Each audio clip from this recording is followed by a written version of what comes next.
దద్దరిల్లిన దండకారణ్యం. తెలంగాణ ఛత్తీస్గఢ్ బార్డర్లో భారీ ఎన్కౌంటర్. 5 మావోయిస్టులు మృతి. కర్రెగుట్టల్లో ఎదురుకాల్పులు. తప్పించుకున్న మావోయిస్టు అగ్రనేత. అటవీ మార్గంలో పేలిన మందుపాతర. పలువురు జవాన్లకు గాయాలు. కొనసాగుతున్న కూంబింగ్. జనజీవన స్రవంతిలో కలిసిపోవాలని పోలీస్ అధికారుల పిలుపు. జిల్లా పోలీసుల ఎదుట మావోయిస్టుల లొంగిబాటు. ఇగో ఈసొంటి వార్తలు చూసినాం. అయితే గన్నులు పట్టిన చేతులు పెన్నులు పట్టి ఒయ్యిలు మర్రేస్తున్నాయి. హౌ అచ్చరాలు దిద్దుతున్నది అన్నలు అక్కలే.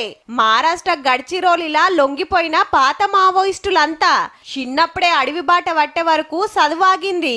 ఇప్పుడు ఏ పని చేసుకోవాలన్నా ఇంత చదువుకొని ఉండాలి కాబట్టి పోలీసులే చెప్పిస్తుర్రన్నట్టు. 106 మంది కోసం ఓ ఆడిటోరియాన్ని బడి వేసి దినం పాఠాలు చెప్తుంటే ఇంట్రెస్టింగ్ గా నేర్చుకుంటుర్రు. साथ में ऊर्जा भी गिनती जाएगी 3 राखी सर ने दिया था ना ఏదో చదివినమంటే చదివినమన్నట్టు కాదుల్లో పరీక్షలు సుతా ఉంటాయి. और अगले साल मार्च 2026 में इनकी क्लास 5 पास की रिटन एग्जाम होगी.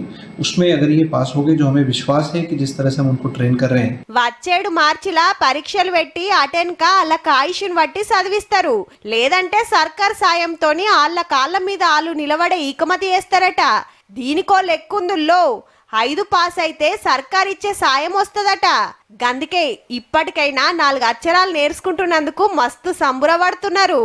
पहले तो मैं स्कूल पढ़ाई नहीं किया, 3री तक पढ़ाई किया, तब छोड़ दिया था. अभी इधर आने के बाद स्कूल जो पढ़ रहे हैं वहाँ भी बस 10वीं पास करना चाहूंगी सर. उसके बाद डिसाइड करूंगी कि मुझे क्या करना है. అప్పుడు అడవి బాట పట్టి ఇప్పటికి బడి బాట పట్టిరన్నట్టు.